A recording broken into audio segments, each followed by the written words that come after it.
이 로마서 8장은 오늘 1절부터 17절까지가 원래 이제 읽어야 하는 말씀인데 너무 길어서 13절부터 읽었는데요. 이제 차곡차곡 읽으면서 나아갔으면 좋겠고요. 대학생 때 선교단 활동을 제가 좀 했었어요. 이제 찬양 선교단이었는데 뭐 이리저리 다니면서 집회도 하고 청소년들 수련회도 하고 뭐 이러던 곳이었습니다. 대표적인 대학생들 선교단체 혹시 뭐 이름 아는 거 기억하는 거 있으세요? 없으세요? CCC 또 뭐 YM 뭐 여러 개 있죠. 뭐 둘로스, IVF 뭐 이런 많이 들어본 대학생 선교단체들이 우리나라에 1960년대, 70년대부터 막 들어왔고 80년대가 되면 꽃을 피워요. 그래 대학생 선교가 굉장히 활발하게 이루어지고 그 정점에 그 끝에 1000만 기독교인이라는 이런 영광스러운 타이틀을 개신교가 달게 됩니다. 근데 그때 대부분의 선교 단체들이 사람들을 훈련시킬 때 쓰던 구절이 있어요. 성경 구절. 거의 모든 선교 단체가 로마서 8장을 중심으로 훈련을 시켰습니다. 그리고 이 로마서 8장은 우리가 아는 사형리라는 거에 아주 철저하게 기본을 다 깔고 있죠. 그러니까 이 구절을 통해서 그런 복음의 교리가 나왔다고 해도 과언이 아닐 만큼 로마서 8장은 기독교 신앙을 가장 쉽게 이야기할 수 있는 근거가 되고 배경이 되는 그런 말씀입니다. 그래서 오늘도 즐겁게 함께 이 말씀을 나누게 되길 원하는데 여기에 핵심은 오늘 말씀의 제목처럼요. 아빠, 아버지입니다. 네. 여기 계신 어머니들은 모두 분노하셔도 되는데 왜 아빠만 해? 엄마는 없어? 성경에? 네. 성경에 아버지 하나님에 대한 이야기가 나오죠. 그러면 하나님은 남자인가요? 민동주 어린이는 지금 고개를 끄덕끄덕 흔들고 있어요. 하나님은 남자래. 그리고 오늘 아까 여기 교구 같은 걸로 예배 시간 전에 만들긴 하는데 제가 질문을 딱 듣다가 성령이 임재했다라고 생각했던 대목이 뭐냐면 예수님하고 대화하는 여성들을 막 붙이는 거예요. 그러면서 아빠, 예수님 제자들 중에 여자도 있었어? 라고 물어봤어요. 여러분은 어떻게 생각하세요? 예수님 제자들 중에 여자가 있었을까요? 없었을까요? 있었습니다. 저는 더 많았을 거라고 생각합니다. 근데 12사도라는 거는 후대에 나온 개념인 거죠. 뒤에 교회 공동체가 세워지고 복음서가 쓰이게 되고 이러고 사람들이 뭔가 예수의 정신을 이어받은 이런 대표성을 가진 사람들 누구 없을까 하면서 12사도를 세우는 거죠. 이런 얘기한다고 이단 아니니까 안심하셔도 됩니다. 전 세계의 성서학계가 거의 다 동의하는 내용입니다. 네. 제가 이제 왜 이 얘기를 꺼냈냐 하면요. 지금 50대, 60대 혹은 40대까지 이 한참 대한민국을 이끌어가야 되는 지도력을 가진 사람들이 기독교인들이 많을 거 아니에요? 이 기독교인들이 받은 교육에 대해 이야기하고 싶은 거예요. 그 대학생 선교 단체가 이야기하는 그런 복음을 넘어서서 성경을 이해하고 연구하고 내 삶에 적용해 보려고 하고 이런 시도들이 지난 한국교회 역사 속에 거의 전무했다는 거예요. 오히려 이런 질문을 하면 이단시하고 정죄하고 저거는 성경을 잘못 아는 거야. 복음으로 알아야지 하고 호통을 치고 이런데 우리들의 교회가 너무 익숙해져 있었다는 겁니다. 그러면서 몇몇 성경을 이해하는 데 있어서 좀 왜곡되게 잘못 이해하는 부분들이 있어요. 여러분 사도 도마 하면 어떤 느낌이 드시나요? 전 여기서도 성령의 임재를 느꼈는데 지난 주간에 우리 세례받은 이종호 형제가 저한테 도마복음에 대해 알고 싶다고 연락을 한 거예요. 그래서 이제 저도 나름대로 좀 자료를 찾아봐야 되지 않았겠어요? 근데 오늘 우리 교회력에 따른 성서 일과를 딱 펼쳤더니 바로 도마 이야기가 나오는 거야. 우리 읽었잖아요 아까 요한복음. 이거 제가 인위로 넣은 게 아니라 벌써 몇 년 전부터 계획돼 있던 오늘의 말씀이었습니다. 도마 하면 떠오르는 이미지가 뭐세요? 의심 많은 도마. 진짜 도마가 의심이 많았나요? 당연한 거. 아니 성경대로 한다면 우리 성경대로 믿는 거 좋아하잖아. 성경대로 하면 도마는 의심 한 번 했습니다. 의심 한 번 했지 뭘 많이 해. 만약에 뭐 요한복음을 읽는 내내 도마는 계속 의심하는 사람이었어. 예수님 그거 맞아요? 나는 못 믿겠는데요. 변화산에 올라가서 영광스러워진 거 맞아요? 나는 못 믿겠는데요. 계속 의심을 제기했어. 그러면 우리가 도마는 의심의 아이콘이구나 라고 할 수 있는데, 너무 억울하게 도마는 의심 한 번밖에 안 했는데 의심 많은 도마라고 알려져 있어요. 그리고 이 도마의 의심은 굉장히 상식적이고 모두가 할 수 있는 의심이었어요. 다른 제자들은 부활하신 예수님을 봤잖아. 도마는 아직 못 봤거든요. 그러면 다른 제자들도 보기 전에 믿었을까요? 아니에요. 아니에요. 똑같아.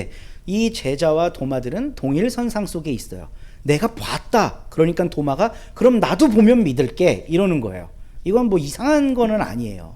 그러고 나서 예수님을 만져보고 나갔고 난 뒤에 하는, 정말 이거는 위대한 말씀인데요. 28절 말씀 한번 보세요. 요한복음 20장 28절. 도마가 예수께 대답하기를 뭐라 그래요? 나의 하나님. 예수를 주와 하나님으로 고백하고 있잖아요. 도마 이상한 사람입니까? 아니에요. 기독교 신앙이 지향해야 되는 바를 정확하게 알려주는 사람이에요. 예수를 나의 주님, 나의 하나님으로 고백하는 게 우리의 신앙 고백이잖아요. 도마 그 고백했어요, 안 했어요? 근데 우리는 왜 의심 많은 도마라는 표딱지를 아직까지 붙여놓고 도마처럼 의심하지 맙시다 라고 하는 걸까? 왜 도마가 했던 이 신앙 고백은 존중하지 않는 걸까? 존중하지 않는 걸까? 요한복음은요, AD 90년에서 100년 어간에 쓰여진 후발주자 복음서입니다. 보통 일찍 쓰여지는 복음서들은 AD 60년경에 쓰여져요. 마가복음 같은 경우는.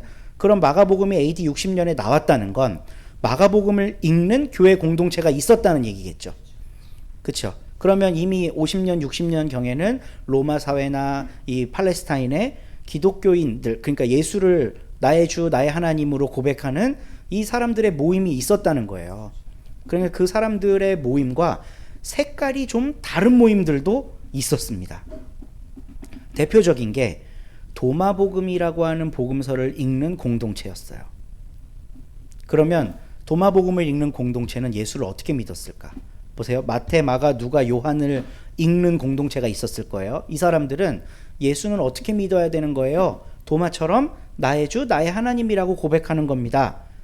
그리고 예수님이 물어보잖아요. 제자들한테. 사람들은 나를 뭐라고 하느냐? 뭐 선지자라고도 하고 선생이라고도 하고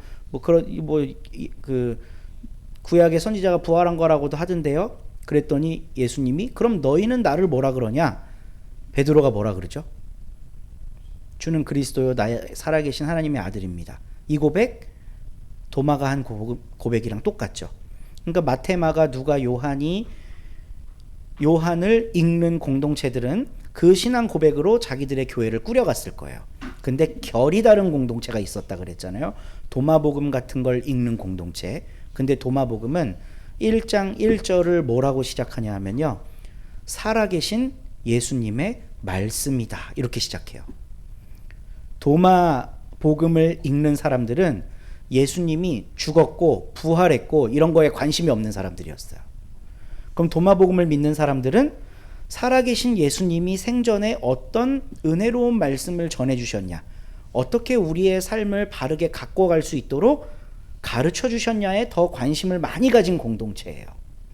그러면 이런 공동체를 기존의 정통이라고 주장할 수 있는 공동체, 마태, 마가, 누가, 요한복음을 읽는 공동체는 어떻게 생각했을까? 오늘날 신천지 같은 걸 우리가 뭐라 그러죠? 이단이라고 생각했을 거예요. 그러니까 도마복음 같은 걸 읽는 공동체를 초기 교회는 이단으로 여겼을 거라고요. 그러니까 마태, 마가, 누가에는 이런 도마복음에 관련된 내용이 전혀 안 나와요. 근데 후대에 쓰여진 요한복음에는 도마 이야기가 나오잖아요. 의심하는 모습으로 나오잖아요. 이거는 AD 60년에서 90년 어간에 도마와 같은 생각을 가진 사람들이 어떤 공동체를 이루고 있었음을 거의 확실히 보여주는 사례라고 할 수 있어요. 근데 저는 초기의 교회는 도마와 같은 신앙 고백을 하는 것들을 이단이야 라고 내쳤어. 근데 AD 90년, 100년으로 오잖아요. 그러면 요한복음이 쓰여지고 더 폭넓은 공동체가 이 땅에 등장하는 거예요. 이 사람들은 도마와 같은 생각을 가진 사람들도 우리 공동체로 받아들여주는 일들이 생긴 겁니다. 우리 요한복음 공부할 때 이 얘기 나눴었는데, 요한은 도마를 버리지 않아요. 도마는 안 믿었어. 그러니까 쫓아내. 우리 공동체에 못 들어와. 도마같이 믿으면 지옥 가. 이렇게 충분히 이야기할 수 있었음에도 불구하고 의심하는 도마 이야기를 스토리에 넣어놓고 그 도마마저도 예수의 공동체 안으로 품는 모습을 요한복음이 보여주고 있습니다. 그래서 저는 요한복음을 통해 도마를 새롭게 봐요. 우리가 신앙생활하다 보면 의심을 가질 수 있어요. 그럼 지옥 갈까요? 아니에요. 의심 갖는 거 당연해요. 이 당연한 걸 당연하지 않다고 여기는 게 우리들의 기독교가 지금까지 왔던 일입니다. 의심하면 너 믿음 없어. 저는 그렇게 안 믿는데요. 그거는 성령이 가르쳐 주시는 일이 아니야. 라고 사람들을 정죄해요. 그래서 청년들, 대학생들한테 이렇게 믿는 게 바른 거야 하고 사형리를 중심으로 그 신앙 고백만 하게 생산을 하는 거죠. 우리가 다 그 후신들입니다. 그렇게 배우고 자랐어요. 근데 1세기 교회의 요한 공동체는 우리와 다른 신앙 고백을 하는 사람, 조금 결이 다르게 예수를 믿는 사람도 품고 안고 그도 나의 주 나의 하나님이라고 고백했다고 신앙 고백자로 넣어놓는 거죠. 저는 이런 일들이 우리들의 교회들 안에서 많이 일어날 때 지금 이 바닥으로 떨어진 한국 교회에 대한 신뢰가 회복될 수 있을 거라고 생각해요. 그러니까 무조건 안 돼. 나와 다르면 다 이단이야. 이런 자세들이 우리의 기독교를 참 어렵게 만드는구나 라는 생각을 함께 나누어 봅니다. 오늘 말씀은요, 그러면 기존의 선교 단체들이 로마서를 그렇게 활용했다면 우리는 어떻게 읽어야 하는 건가 라는 걸 염두하면서 좀 읽었으면 좋겠는데, 신집사님 읽어주세요. 그러므로 그리스도 예수 안에 있는 사람들은 정죄를 받지 않습니다. 그것은 그리스도 예수 안에서 생명을 누리게 하는 성령의 법이 당신을 죄와 죽음의 법에서 해방하여 주었기 때문입니다. 육신으로 말미암아 율법이 미약해져서 해낼 수 없었던 그 일을 하나님께서 해결하셨습니다. 곧 하나님께서는 자기의 아들을 죄된 육신을 지닌 모습으로 보내셔서 죄를 없애시려고 그 육신에다가 죄의 선고를 내리셨습니다. 그것은 육신을 따라 살지 않고 성령을 따라 사는 우리가 율법이 요구하는 바를 이루게 하시려는 것입니다. 네. 그러니까 우리가 계속 로마서 7장까지 나오면서 그 율법과 믿음의 관계를 거의 뭐 한 10주 동안 나눴어요. 열 몇 번의 시간 동안 나눴어요. 율법은 좋은 거예요. 근데 그 율법은 뭐가 잘못된 건지는 보여주지만 내 의지와 의도를 교정해 주지는 못해요. 도로교통법이 있으면 내가 어떻게 운전할 때가 잘못이라는 건 알 수 있어. 근데 그러면 내가 정말 바르게 안전하게 운전해야지 라고 하는 내 동기와 의도는 법이 컨트롤할 수 없다는 거예요. 십계명 조항이 우리한테 주어졌어요. 그러면 내가 어떻게 살면 죄인지 어떻게 살면 죄가 아닌지는 알 수 있어. 근데 십계명이 있다고 해서 내가 깨끗한 삶을 산다는 그 어떤 보장도 없어요. 그리고 바울은 뭐라고 이야기했냐면 보장이 없는 정도가 아니라 그걸 지킬 수 있는 사람은 단 한 명도 없다라고 이야기를 해요. 그래서 결론적으로 바울은 율법은 죄를 이 세상에 드러나게 했고 그 결과로 나를 죽이는 역할을 했다 라고 로마서에서 이야기를 합니다. 그러면 우리는 어떻게 살아야 되지? 그 율법을 통해 희생당한 예수 그리스도가 다시 살아나셨다는 것은 이제는 그 율법이 더 이상 의미가 없다는 걸 선언한 거라 그랬어요. 부활 사건은. 그렇기 때문에 그 예수의 길을 따라가는 것만이 우리의 의도, 내 의지, 선한 삶을 살겠다고 하는 나의 모든 동기가 될 수 있다는 거예요. 예수를 따르려고 하는 삶만이. 율법을 통해 살 수 있는 게 아니라. 그래서 이제 로마서 8장에서는 바울이 교리적으로 이렇게 정리합니다. 그리스도 예수의 법은 영을 살리는 법이고요. 죄와 사망의 법, 이제 율법이라는 말을 더 쓰진 않지만 이게 바로 율법입니다. 죄를 드러나게 하고 사람을 죽이게 하는 법. 이 법은 육신을 죽인다고 이야기를 해요. 예수 안에 있는 사람은 정죄를 받지 않는다는 건 더 이상 법의 영향을 받지 않는다는 거예요.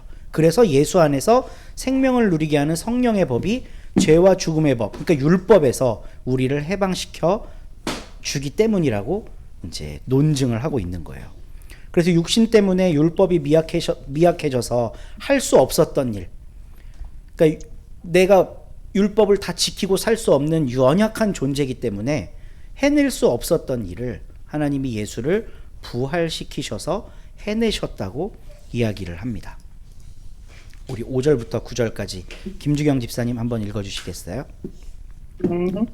육신을 따라 사는 사람은 육신에 속한 것을 생각하나 성령을 따라 사는 사람은 성령에 속한 것을 생각합니다. 육신에 속한 생각은 죽음입니다.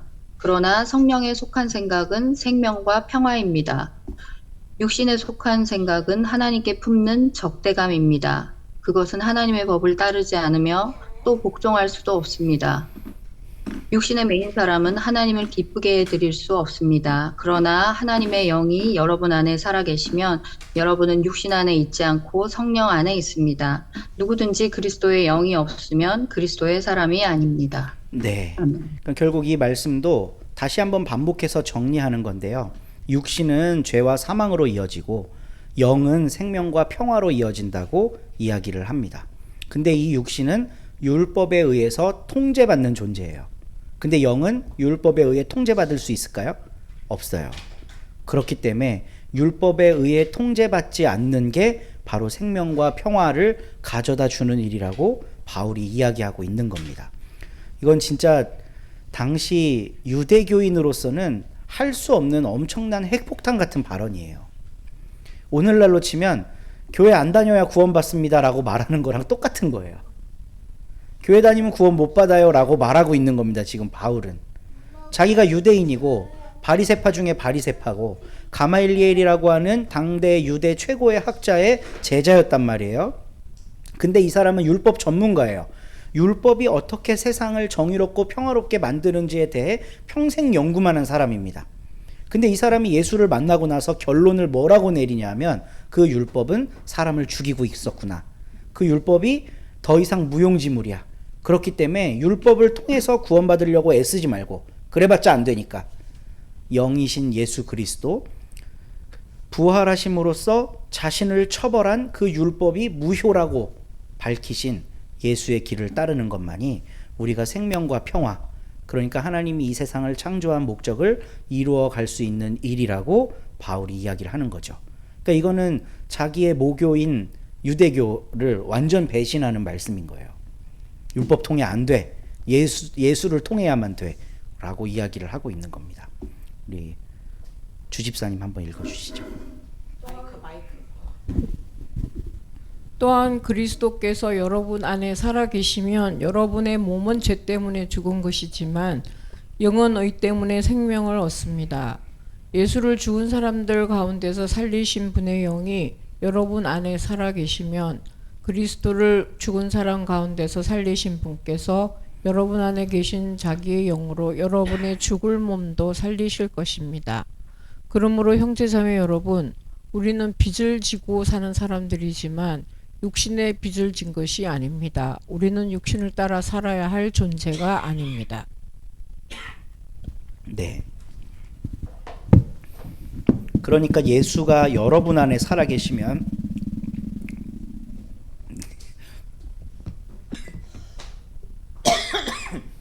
저는 이 말씀이 우리의 신앙 고백하고 참 밀접하게 연관된다고 생각하는데, 우리는 단순히 역사적 예수가 부활하셨다 이렇게 신앙 고백하지 않아요.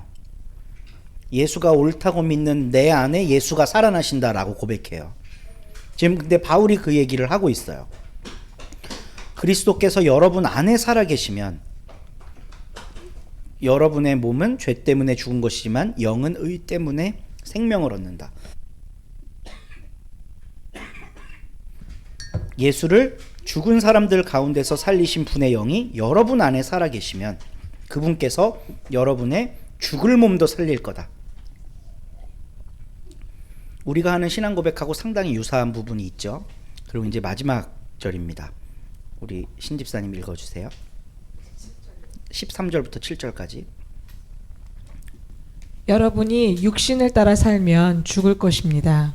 그러나 여러분이 성령으로 몸의 행실을 죽이면 살 것입니다. 하나님의 영으로 인도함을 받는 사람은 누구나 다 하나님의 자녀입니다. 여러분은 또다시 두려움에 빠뜨리는 종살이의 영을 받은 것이 아니라 자녀로 삼으시는 영을 받았습니다. 그래서 우리는 그 영으로 하나님을 아빠, 아버지라고 부릅니다. 바로 그때의 그 성령이 우리의 영과 함께 우리가 하나님의 자녀임을 증언하십니다. 자녀이면 상속자이기도 합니다.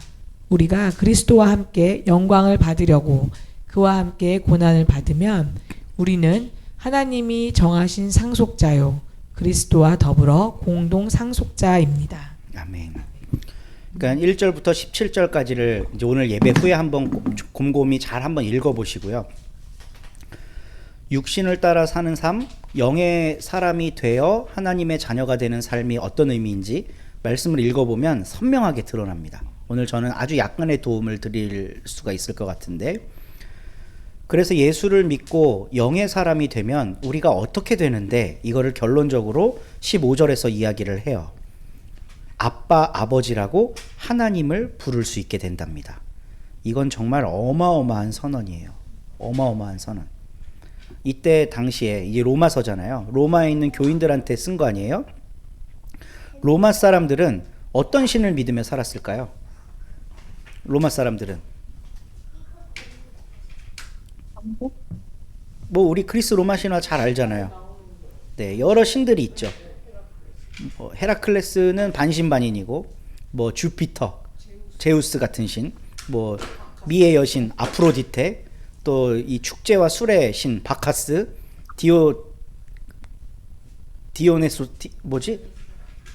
디오니시우스, 이런 신들을 믿고 살아요. 그래서 동네마다 자기들이 섬기는 신의 신전을 크게 지어놓습니다. 그럼 단연 으뜸이 되는 신전은 어떤 신전이었을까? 제우스 신전이겠지. 제우스를 섬기는 신전이 가장 화려했겠죠. 그리고 파르테논 신전이라고 여러 신들을 또 싸그리 모아놓은 신전도 있네. 그런 여러 신들이 있는 거는 더 클 거 아니에요. 근데 로마가 그런 신전을 짓고 예배를 드리는 이유가 단순히 신앙만을 위한 건 아니었어요. 그걸 정치적 도구로 이용합니다. 이거는 고대 바벨론 시기 때부터 이어져 내려오는데, 요즘에 우리가 창세기를 공부하고 있어서 잘 이해들을 하시겠지만 마루둑의 현신이 바벨론 황제예요. 그렇죠? 그래서 창세기는 그런 신관의 정면으로 도전하는 혁명적인 책이다라고 우리가 이야기를 나눴었잖아요. 그러니까 로마도 마찬가지입니다. 로마에서 신의 아들을 자청할 수 있는 존재는 하나밖에 없어요. 황제밖에. 마가복음 1장 1절, 하나님의 아들 예수 그리스도의 복음의 시작이다.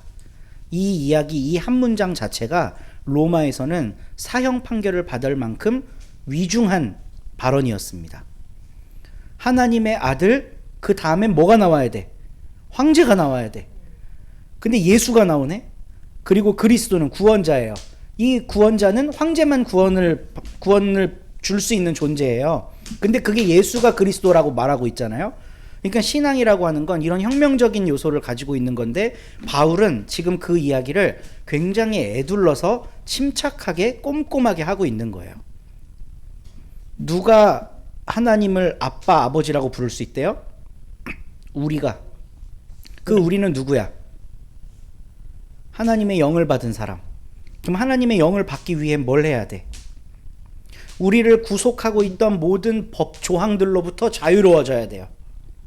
이 자유를 인지하고 내가 하나님의 자녀라고 인식한 사람은 하나님을 아빠, 아버지라고 부를 수 있다는 거예요. 뭐 엄마, 어머니라고 부를 수도 있겠지.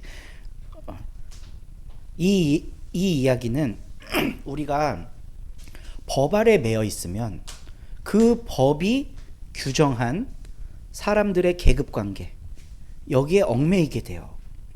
유대교에서 제일 높은 사람은 누군가요? 유대교에서 선지자? 대제사장이지, 대제사장.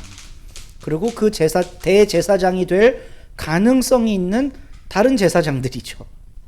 그리고 그 대제사장이 하는 행위가 옳다고 학문적으로 규정해주는 서기관과 바리새인들과 율법 교사들이 그 다음 계급 아니었겠어요? 그러니까 율법이라고 하는 건 원래 모든 사람이 하나님의 백성임을 선언하고 그 법을 따르는 사람들을 하나님이 자녀 삼아주신다는 정신으로 시작한 걸 텐데 1세기 팔레스타인 그리고 디아스포라 유대인들에게 있었던 율법은 법을 통해 계급이 정해져요. 법을 통해. 오늘날 우리들의 교회는 어떤가요? 교회에서 제일 높은 게 누구예요? 장로예요? 민장로님 제일 높으시답니다. 목사가 높은가요? 지금 우리 교회 다니는 성도들은 개혁적이라 목사라고 말 못하지만 대체로 많은 사람들의 마음속에는 목사라는 마인드가 있어요. 그리고 심지어 이런 것도 있습니다. 아무리 목사님이 부족해도 날마다 교회 나오시고 우린 일주일에 한 번밖에 안 나오는데 목사님이 생각하는 게 맞겠지. 뭐 착한 마음이긴 하죠. 목사의 입장에서 봤을 때. 근데 우리의 신앙의 밑힘은 그런 데서부터 나오는 데서 발생합니다.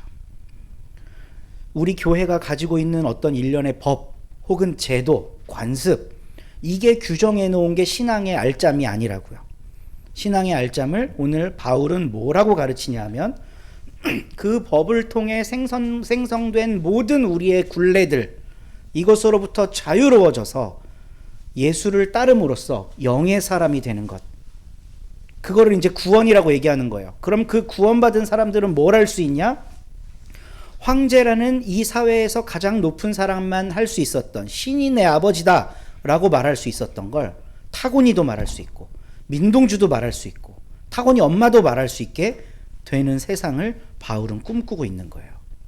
우리가 신의 자녀다. 이때 당시에 우리란 그 사회에서 가장 연약한 존재들이었습니다. 로마 사회에서 힘있고 권력 있는 사람들이 바로 기독교를 믿었을까? 믿을 이유가 없지. 그러면 로마 사회에서 처음 기독교를 믿게 된 사람은 어떤 사람들이었을까? 그 사회에서 가장 약한 사람들이었을 거예요. 다른 이 정치, 사회, 경제에서 소망이 없었던 사람들. 이 사람들이 선택한 종교 아니었겠어요? 그 지난주에 유시민 씨가 나온 유튜브 영상을 하나 봤습니다.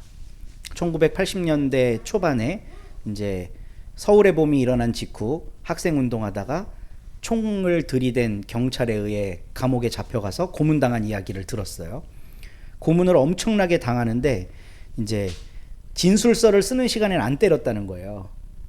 그래서 계속 진술서를 썼대. 하루에 100장을 쓴 적도 있대요. 안 맞으려고. 그래서 글쓰기 실력이 늘었다는 거예요, 자기가. 근데 한 번은 죄수 취급받는 사람들을 이렇게 모아놓고 있는데 나비 한 마리가 거길 들어왔대요. 나비 한 마리가 들어와서 창문에 계속 머리를 박고 있는 거야. 나가고 싶어갖고. 그래서 유시민은 아이고 내 신세나 네 신세나 그게 그거다 이러고 있는데 그 나비가 안타까웠다는 거지. 창문 열어주고 싶었다는 거예요. 근데 헌병들이 옆에 있으니까 무서워갖고 그거를 꼼짝도 못하고 보고만 있었다는 거예요. 근데 한 사람이 일어나갖고 죄수가 성큼성큼 가서 그 나비를 밖으로 보내줬대요. 그리고 다시 와서 앉더라는 거예요. 헌병들 누구도 터치를 하지 않았대. 그래서 그 사람이 너무 만나고 싶어갖고 나중에 군대 갔다가 휴가를 받아서 그 사람을 찾아갔대요. 이 사람이 가톨릭 신부님을 준비하고 있었던 사람이었던 거예요. 그래서 만나서 저도 신앙을 가지면 그런 공포로부터 좀 자유로워질 수 있을까요? 를 물었었대요. 그러니까 보세요. 유시민 똑똑해. 부모님도 직업이 나쁘지 않았어요. 이 사람은 기댈 데가 많은 사람이지. 학벌도 좋지. 그냥 가만히 있었으면 출세가 보장되는 사람이었어요. 근데 일순간에 한 번의 잘못된 선택으로 잘못됐다는 말은 역설입니다. 한 번의 선택으로 고문받는 죄인 1년 6개월 선고를 받는 죄인이 돼버렸어요. 그러니까 이 사람이 뭘 찾아요? 붙잡을 게 없는 거야. 그러니까 신앙을 찾는 거예요. 로마 사회에서 누가 기독교에 관심을 가졌을까? 그런 사람들이었을 겁니다. 벼랑 끝까지 내몰린 사람들, 새로운 종교가 아니고서는 붙잡을 게 없는 사람들이었을 거예요. 근데 그 사람들한테 바울이 지금 뭐라고 가르치고 있냐면 당신들이 신을 아빠, 아버지로 부를 수 있습니다. 신을. 유대교라고 하는 한 종교에 입교해서 할례 받고 율법 지키고 이렇게 해도 여러분 자유로워지지 않아요. 여러분 로마에 오래 살아봐서 알잖아요. 로마의 제도, 관습, 법, 사회 시스템, 경제가 여러분들을 자유롭게 하던가요? 아니요. 여러분을 자유롭게 하실 수 있는 이는 예수이십니다. 그 예수는 로마의 법정 판결이 무효임을 선언하셨고 유대교의 율법 조항들이 그저 종이 쪼가리일 뿐임을 선언하신 분이에요. 어떻게 증거했냐고요? 부활하셨거든요. 그들이 죽인 그 죽임이 무효라고 부활하셔서 선언하셨거든요. 그러니 이제 여러분 그 예수를 따라보세요. 그 예수를 따르는 길이 영적으로 사는 길입니다.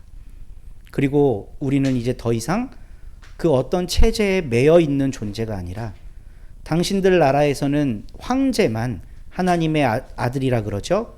황제만 자기를 그러니까 신한테 아빠라고 부를 수 있었죠. 여러분 모두가 하나님을 아버지로 부를 수 있습니다. 이 가르침을 로마서 8장 1절부터 17절까지 하고 있습니다. 오늘 우리 서로 공동체 신앙의 뿌리도 여기에 단단히 내리게 되기를 바라봅니다. 우리가 어떤 상황 가운데 처해 있을지라도 하나님이 우리의 아버지이십니다. 우리의 부모이십니다. 라고 하는 힘으로 뚫고 나갈 수 있게 되기를 바라봅니다. 제가 강화도를 참 좋아하는데요. 강화도에 가면 아주 재미있는 그 역사 이야기들이 많아요. 저는 민씨라서 이제 민씨가 좀 희귀한 성이잖아요. 민씨들이 되게 족보 많이 따져요.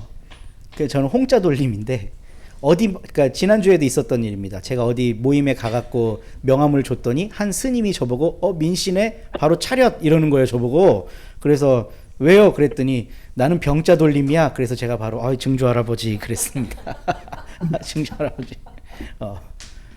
그러니까 한국 사람들은 이런 거 엄청 따지잖아요. 네. 근데 강화도는 그런 거 더 따지는 동네였어요. 이게 섬이고 좁으니까 다 아는 사람이고 누가 높은지 누가 낮은지 이름에서 다 나타나는 거예요. 근데 강화도에 기독교가 들어가고 나서 어떤 일이 일어났냐면 집단 계명 사태가 일어났습니다. 아버지와 아들이 같이 이름을 바꾸는 거야. 근데 돌림을 똑같이 써요. 돌림을 똑같이 써. 내가 내 이름으로 네 삼촌이네 네 조상이네 하고 이렇게 관습으로 누르던 여기서부터 우리가 자유로워져야 되기 때문에 아버지가 아들하고 같은 돌림을 써버려요. 그러니까 육적으로는 얘가 내 아들이지만 예수 안에서 우리는 모두가 하나다라는 이 엄청난 신앙 고백이 그 강화도에서 집단적으로 가정마다 일어난 거예요. 저는 그게 바울의 정신이었다고 봅니다. 아버지가 더 높고 자식은 더 한 급 아래고 조상님은 훨씬 더 높고 이런 유교적 관료주의 체제가 우리 사회를 꽉 쥐고 있어요. 부장이 높아요, 과장이 높아요. 그래, 우리는 그렇게 산다니까. 그냥 그 태생적으로 그렇게 살고 있어요. 근데 신앙은 그거를 뚫고 갈 힘을 준다는 겁니다. 이건 단순히 아래에 있는 세대가 윗세대를 존중하지 않는 걸 의미하는 게 아니에요. 그럼 이제 나 할아버지랑 맘먹어도 되네? 이걸 말하려고 하는 게 아니라 우리 모두가 다 우리 사회의 관습과 법과 종교 체제와 이런 데 얽매여서 높고 낮음 따지지 말고 모두가 하나님의 자녀임을 고백하자라고 하는 운동이 일어났었다는 겁니다. 강화도 안에서. 네, 우리 교회에도 그런 일이 일어나기를 목사와 평신도가 높고 낮음 없이 서로 자유롭게 신앙에 대해 이야기하고 목사 말은 옳고 평신도 말은 틀리고 그런 게 아니라 우리 모두가 다 한 분이신 하나님을 부모로 부를 수 있는 존재임을 자각하면서 우리의 신앙을 한 걸음 한 걸음 함께 손잡고 나아갈 수 있게 되기를 간절히 소망합니다.